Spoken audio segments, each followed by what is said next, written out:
मंत्री जी।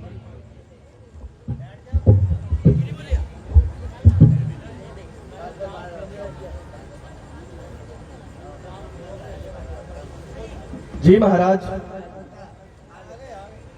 कहिए महाराज, हमारे लिए क्या आज्ञा है? मंत्री जी, क्या सारे सभासद आ चुके हैं? हाँ महाराज, सभी आ चुके हैं। मंत्री जी, मेरे दिल में कोई बात है जो मैं आप सभी के सामने करना चाहता हूं।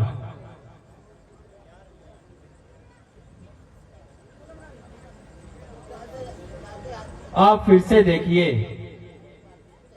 कि क्या कोई रह तो नहीं गया। नहीं महाराज, सभी सदा सब आ चुके हैं। महाराज, और समय अनुसार सभी आ चुके हैं। ठीक है मंत्री जी, अब मैं अपने मन की बात बताता हूं। उपस्थित गण, जिस अभिप्राय के लिए आज दरबार लगा है और आप लोगों को विशेष बुलाया है, मैं चाहता हूं उसका विचार कर दूं और अपनी दिलो मंशा को कह दूं। जो कुछ मैंने किया और जो कुछ मैं कर रहा हूं वह मेरा फर्ज है, ना कि किसी प्रकार का एहसान है।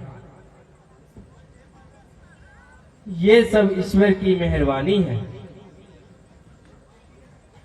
निष्कर्ष ये है कि आप सब देखते हैं कि इस समय अब मैं अपनी आयु के अंतिम भाग में हूं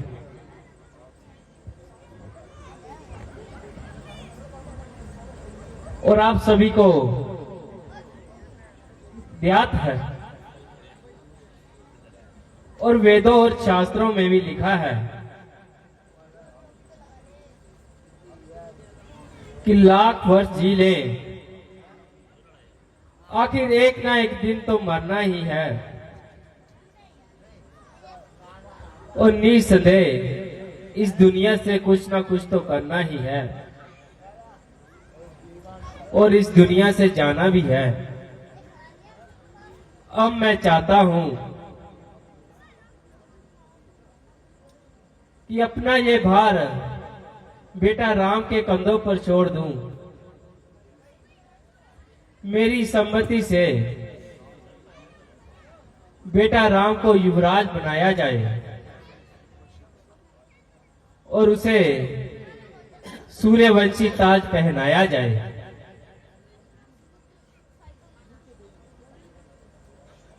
और वे हर तरह से होशियार भी है और आयु में भी सबसे बड़ा है।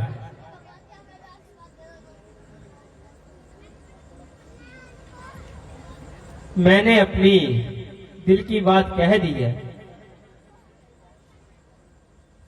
और इसका ऐलान सारे दरबार में कर दिया है। यदि कोई किसी को आपत्ति है वे सब खड़े होकर खंडन करें और ना कि मेरा लिहाज करें। महाराज, आपका ये ख्याल बहुत ही अच्छा है। हम सभी का भी यही मानना है। आपने जो चुनाव किया है वो बहुत अच्छा है महाराज, इसलिए ये चुनाव अति उत्तम है। केवल राम ही है जो इस तख्त को संभाल सकता है। आगे महाराज, आपकी जो इच्छा है। मंत्री जी, देखो मेरी हाँ में हाँ ना मिलाइए। अगर किसी को विरोध हो तो तत्काल बताइए। मेरा पूछने का बस यही ही कारण है।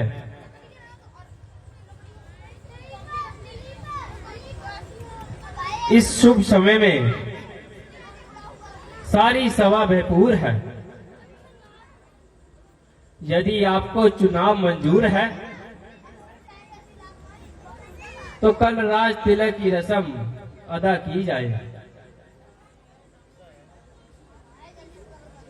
और अगर किसी के मन में कोई शंका है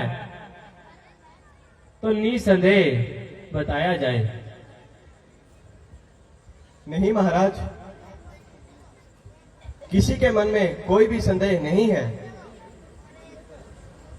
मुनि जी, आप बताइए कि मैंने जो चुनाव किया है क्या वो सही है? हाँ राजन, जो आपने चुनाव किया है वो अति उत्तम है। मुनि जी, आपने कह दिया और मेरे दिल का बोझ हल्का हो गया। मंत्री जी, जाइए बेटा राम को सभा में बुलाकर लाइए। जो आज्ञा महाराज।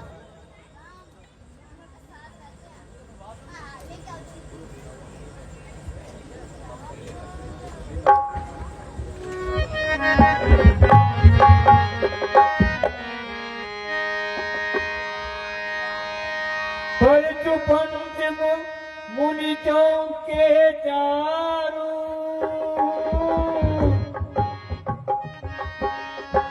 कहो भावना बेग विचारू। पिताजी प्रणाम। चिरंजीव भव। गुरुदेव प्रणाम। कहिए पिताजी, आपका सेवक आपकी आज्ञा अनुसार आपके पास उपस्थित है। बेटा, सारी सभा में सम्मति के अनुसार कल तुझे राज तिलक दिया जाएगा और अयोध्या का राज तुम्हारे अधीन किया जाएगा। ये अमानत अब तुम्हें सौंप दी जाएगी।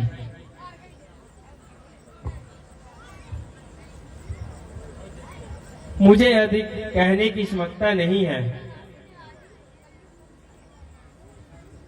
जबकि तुम राजनीति के प्रत्येक भेद को जानते हो और अपना हित अनित पहचानते हो कि प्रत्येक कार्य इस प्रकार से किया जाए कि किसी भी मनुष्य को उंगली उठाने का मौका ना मिले। पिताजी, आपका उपदेश मुझे किसी ईश्वरीय आज्ञा से कम नहीं। परमात्मा आपको हमारे सिरों पर हमेशा कायम रखे।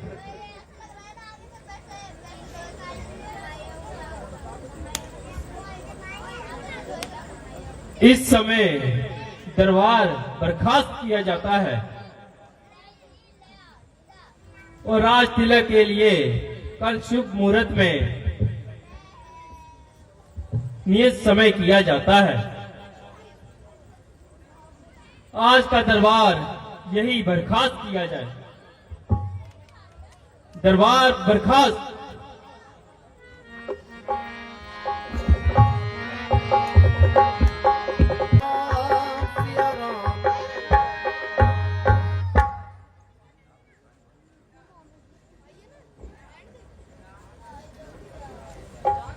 रानी जी, क्या बना रही हो? मंत्र आज तू नियम के विरुद्ध बड़ी देर से आई है। क्या रास्ते में कोई तुझे सहेली मिल गई थी? रानी जी, क्या बताऊं, आज धात्री ने ऐसी बात सुनाई जिसे सुनकर मेरे पांव तले जमीन ही फिसल गई मेरी रानी जी।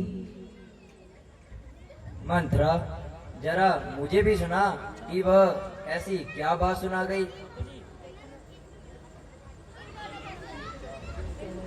अजी क्या बात सुना गई, बस यूं समझो कि हमारी और तुम्हारी शामत ही आ गई। अरे कम्बक, तेरी जल जाए जबान, कुछ नशा तो नहीं खा के आई? मैंने तो कोई नशा वशा नहीं किया, पर आपके नशे उतारना चाहती हूँ रानी जी। मंत्रा, आज तू बड़ा ही विचित्र वार्तालाप कर रही है, मानो अपनी मौत का संलाप कर रही हो। जो भी बात है मुझे जल्दी से बता और मुझे नाहक परेशान ना कर। रानी जी, आज महाराज ने आम दरबार लगाया था और अपनी मंशा को इजहार किया था और राम को अपना युवराज बनाना चाहते हैं रानी जी, और उसके सिर पर रघुवंश का ताज बनाना चाहते हैं। बस उनके कहने की ही देर थी, सबने हाँ में हाँ मिला दी रानी जी। हर एक ने यही सलाह दी कि राम ही सबसे लायक है। भला किसी की क्या मजाल कि राजा के विरुद्ध आवाज उठाता और अपनी जान को आफत में फंसाता। राय तिलक के लिए ऐसी जल्दी थी, चट रोटी पट दाल, और ले बेटा राय संभाल, यानी कल सब काम हो जाएगा और चारों तरफ राम राम हो जाएगा रानी जी।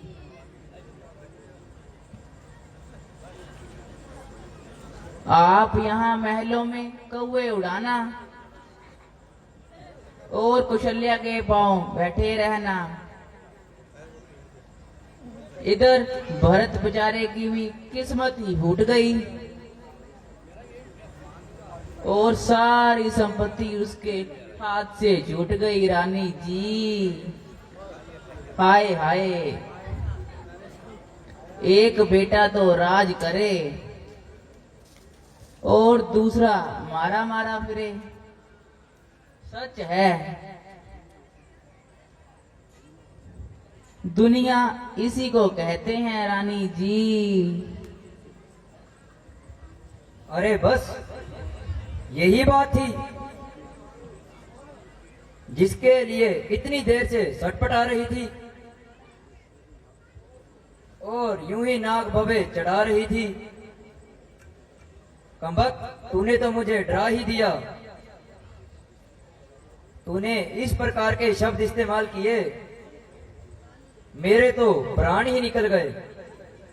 मैं डर गई। पता नहीं क्या भयानक समाचार सुन के आई है। हाय तेरा सत्यानाश, हाय हाय। अब तक दिल धड़क रहा है और कलेजा फड़क रहा है। यदि राम को राज्य मिलता है तो तेरे घर से क्या जाता है?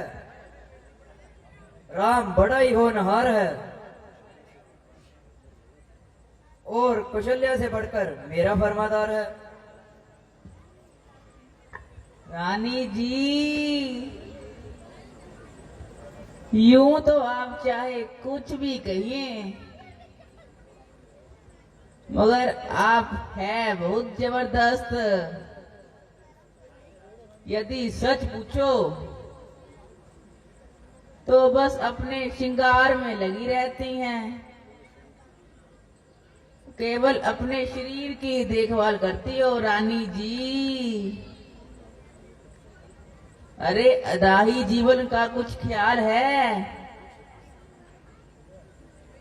बेशक इस समय मेरा कहना बिल्कुल बेबुनियाद है रानी जी, किंतु इसमें आपका भी क्या अपराध है?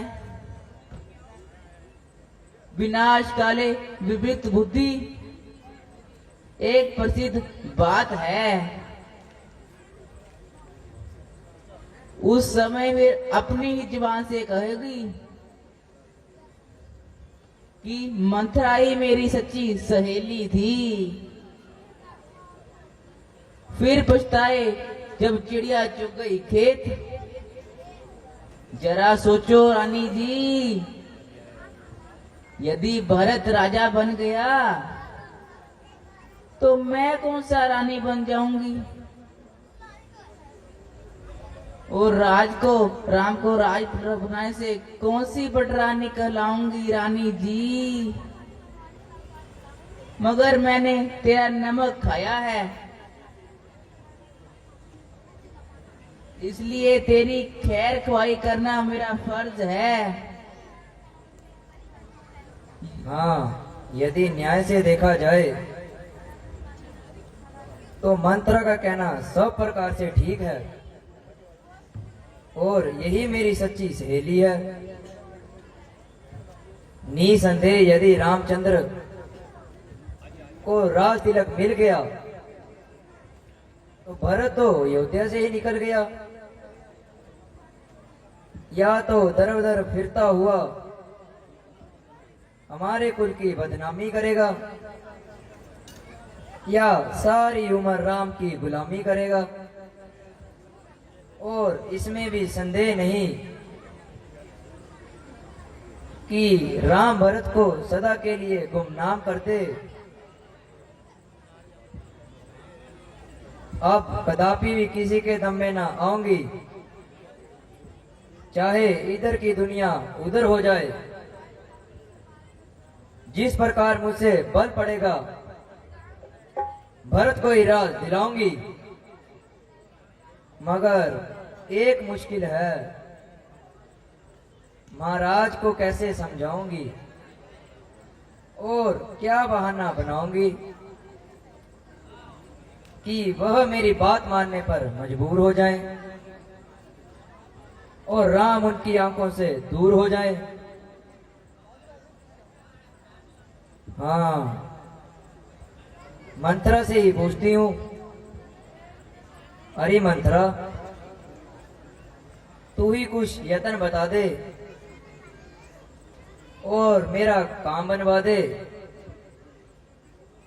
क्योंकि तू ही मेरी सच्ची सहेली है। रानी जी,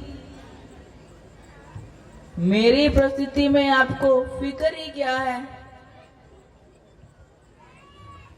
कोई भारी मामला आ पड़ा तो मिनटों में सुलझा दूंगी। अगर बात को बिगाड़ना हो तो मिनटों में बिगाड़ दूंगी रानी जी। ले अब तरकीब बताती हूँ और एक बात सिखाती हूँ, जरा कान मेरी तरफ कर।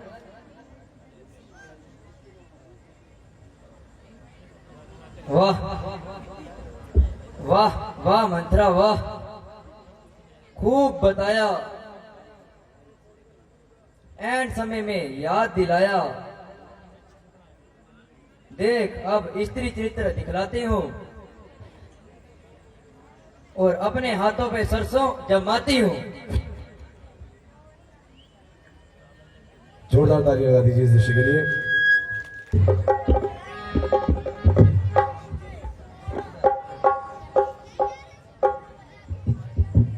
है ये कैसी स्थिति है प्यारी, क्यों फर्शे जमीन हो रही हो?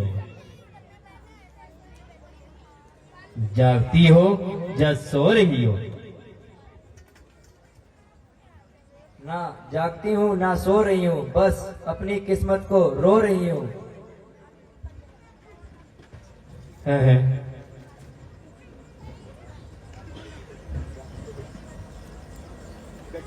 क्या कहा? अपनी किस्मत को रो रही हूं? प्यारी, जरा आंखें तो खोलो और कुछ जरा मुझसे तो बोलो। अरे किसने सताया, किसने दुखाया? कोई बात तो मुझे बताओ और कुछ हाल तो सुनाओ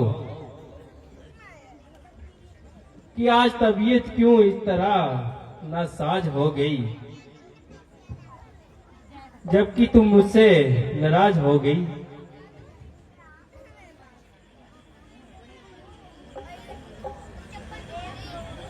प्यारी, है ये क्या? इतना गुस्सा? अरे मंत्रा, तुझे कुछ हाल मालूम है कि आज रानी इस तरह क्यों गमसूम है? मंत्रा, सच सच बता, वरना समझ ले मेरी तलवार और तेरी गर्दन। महाराज, आज प्रातः काल से इनका यही हाल है। ना जाने तबीयत पर क्या मलाल है। मैंने हर चंद बुलाया और अपना पूरा जोर लगाया, मगर ना जाने महारानी मुंह से कुछ बोली हो, बस यही कहती हैं कि अरे मेरी तो किस्मत ही फूट गई। ना जाने किस बात का परहेज करती हैं और इतना परहेज करती हैं, जब आपके बुलाने से नहीं बोलती तो मेरी क्या ताकत है जो अपना मुंह खोलूं और अधिक जुबान चलाऊं और मैं कोड़े खाऊं। प्यारी, जरा बताओ तो सही कि आज तुम इस तरह क्यों नाराज हो?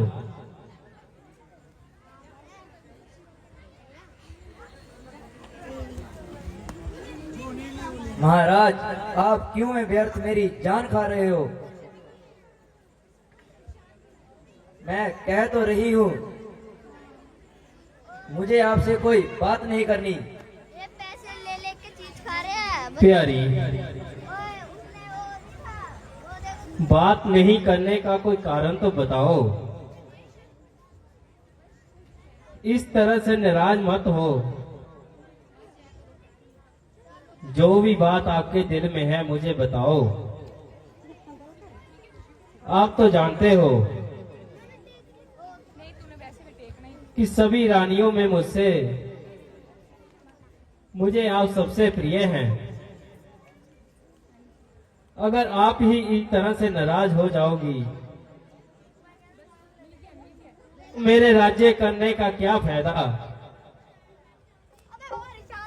प्यारी, बताओ तो सही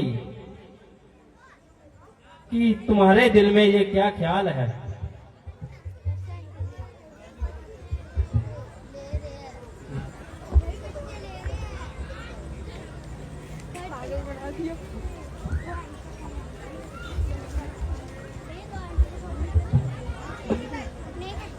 महाराज,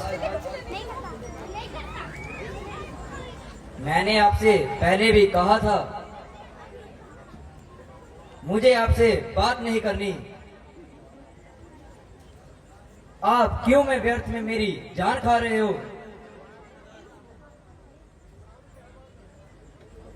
ककेई, आपकी इस नाराजगी का कोई कारण है तो बताइए। अगर किसी ने तंग किया है तो भी बताइए। याद रखिए कि जिसने आपको तंग किया है वो कठोर से कठोर सजा पाएगा, मगर आपके दिल में जो भी बात है वो करो और अपने मन की बात मुझसे कहो। महाराज, यदि आप सुनना चाहते हैं तो सुनिए। हाँ हाँ प्यारी, बोलो क्या बात है। महाराज, आपको याद होगा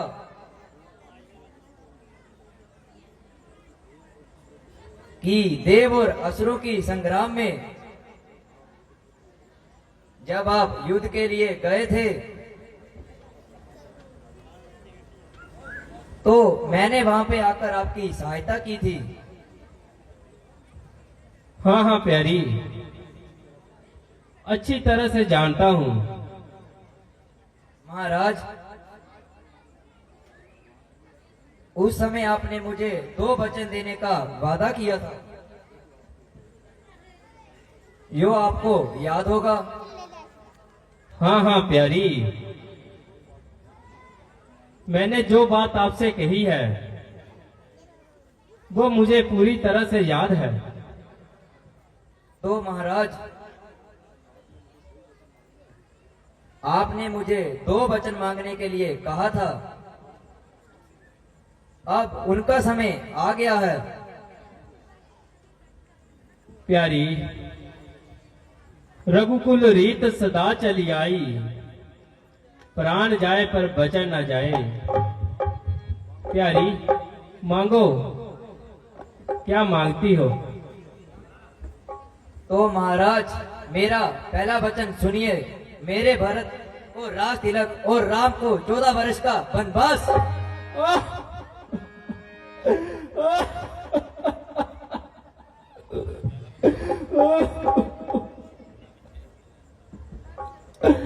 अरे गायन,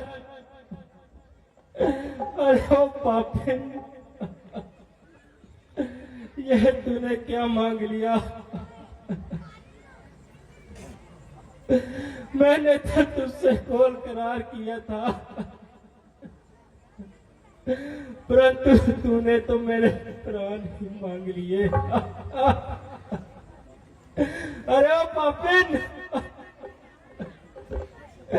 तूने ऐसा क्यों किया? तूने तो रघुकुल का दीपक धुल कर दिया। ओ पापिन, ओ बेरहम, बेटा राम ने तेरा क्या बिगाड़ा था जो तूने उसे 14 वर्ष का वनवास दे दिया? हरि बेवफा मुझे सच बता, तुझे राम से क्या बैर है? हरि बेवफा मुझे सच बता, तुझे राम से क्या बैर है? क्या भरत बेटा बहुत है, क्या राम कोई गैर है? हरि बेवफा मुझे सच बता, तुझे राम से क्या बैर है? जहाँ राम दिल का सरूर है, वहाँ भरत आंखों का नूर है। हाँ, इतनी बात जरूर है कि मुस्तहक बिल गैर है। हरि बेवफा मुझे सच बता, तुझे राम से क्या बैर है? मुझे दोनों एक समान है, दशरथ के दोनों प्राण है, मुझे दोनों एक समान है, दशरथ के दोनों प्राण है, मैं जिस्म हूँ वह जान है, नहीं चैन उनके बगैर है।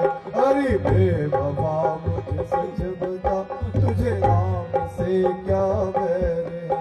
अरे बेवफा मुझे सच बता, तुझे राम से क्या बैर है।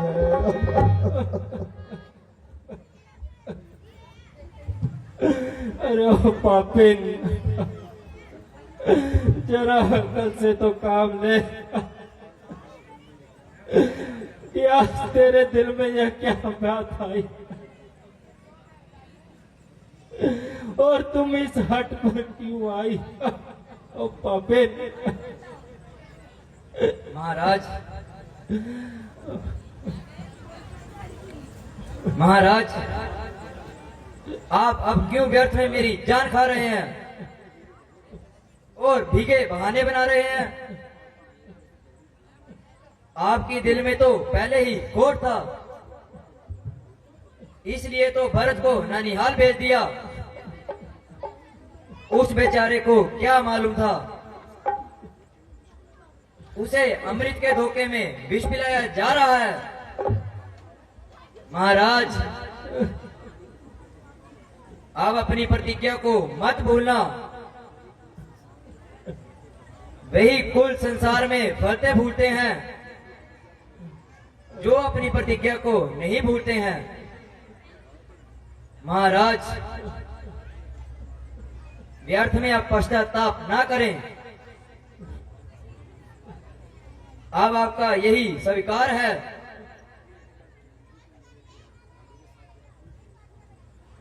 आप बस इतना कह दीजिए कि मेरा तेरे साथ कोई कोल करार नहीं है।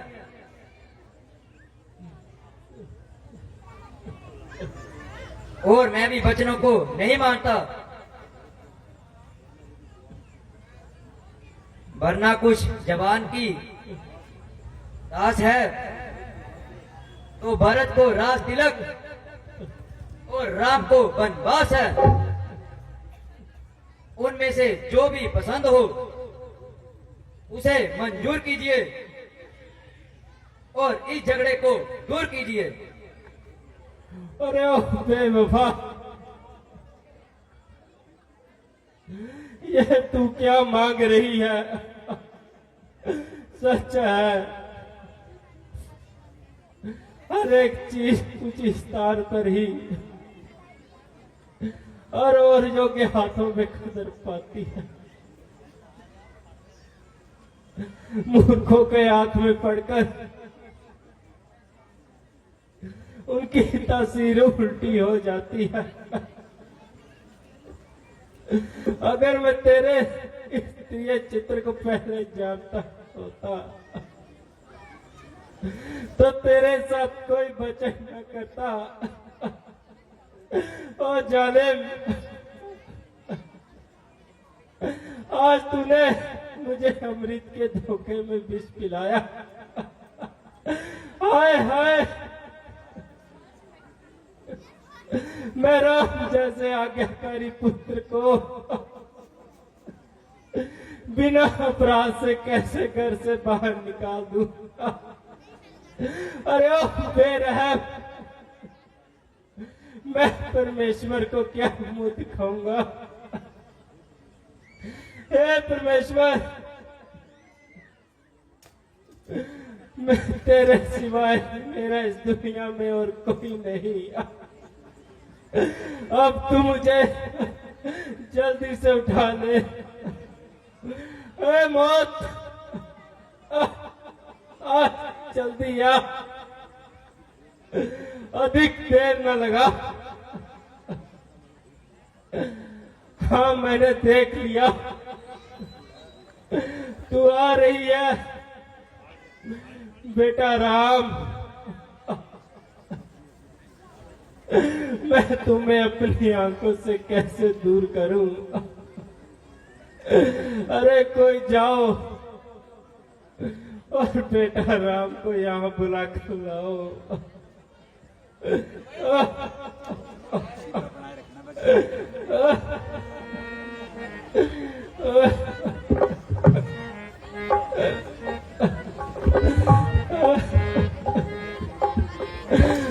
ओ बेवफा, ये तूने क्या मांग लिया? मैं तो अपने ही बच्चों में डर गया।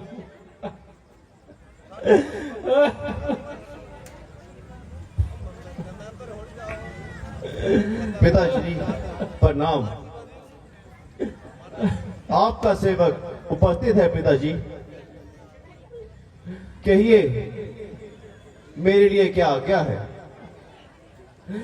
बेटा,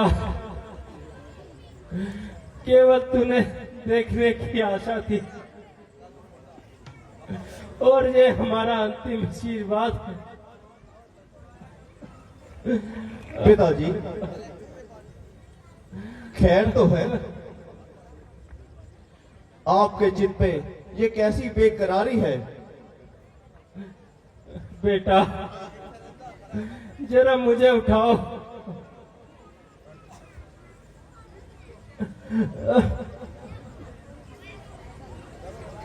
और मुझे आखिरी बार गले से तो लगाओ, क्योंकि अब मेरे आखिरी समय की तैयारी है।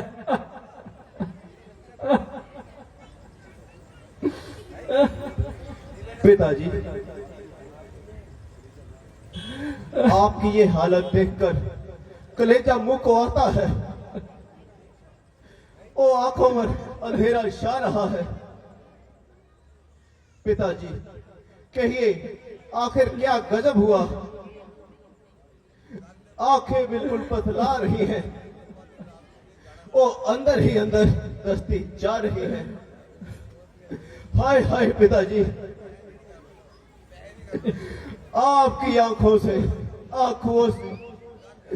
ये जो नदी बह रही है, ना मालूम आपकी इच्छा के विरुद्ध ऐसा कौन सा कार्य हुआ है जो आपकी आत्मा इतना कष्ट सह रही है। पिताजी अगर आपको मेरी जिंदगी पर इस तरह आज़ार है तो मेरे जीने पर धिक्कार है। मगर क्या किया जाए? कोई रोका तो पता चले।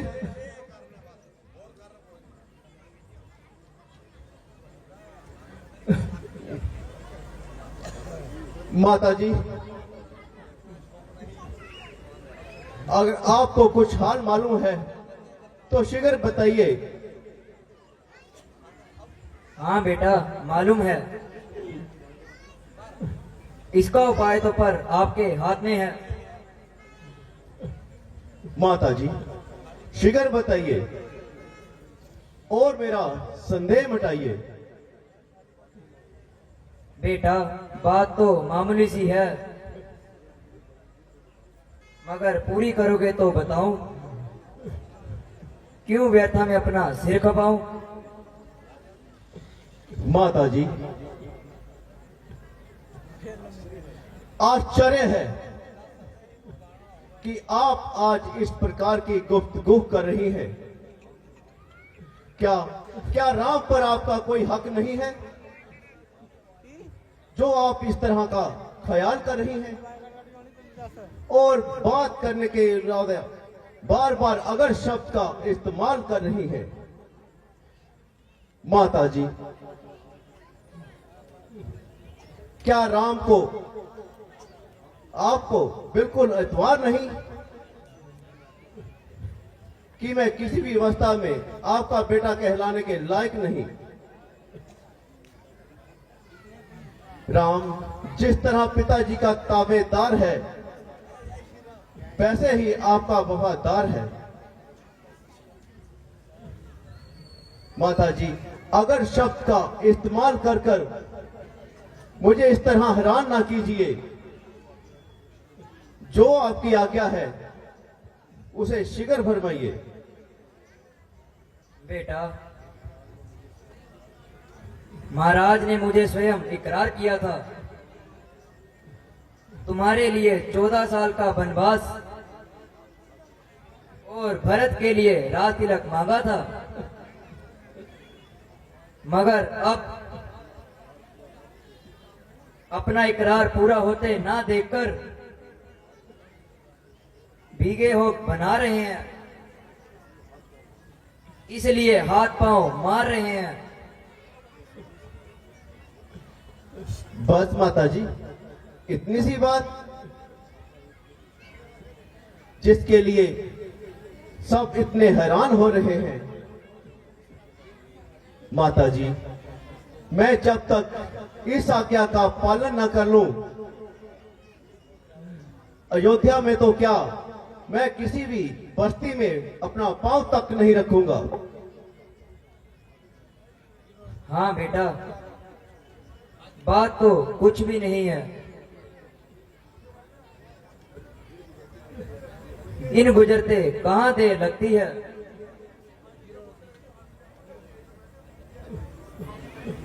एक रात तो वैसे भी गुजर गई है, जहां और इतनी सदियां गुजर गई, वहां 14 वर्ष भी गुजर जाएंगे। परमेश्वर खैर करे। वैसे भी दिन तो खत्म हो ही जाएंगे। भरत ने राज किया तो राम ने किया, तुम दोनों में क्या ही फर्क है। माता जी, ये तो साधारण सी बात है। परमेश्वर ना करे कोई अवश्य कार्य अभियान पड़ा तो रघुकुल की आन अपनी जान के साथ है। हाँ बेटा, बिल्कुल ठीक है। मेरे लाल, अभी रवाना हो जाओ और अधिक देर ना लगाओ, क्योंकि तुम्हें देखकर महाराज को तंगी होती है और उनका दुख और विशेष होता है।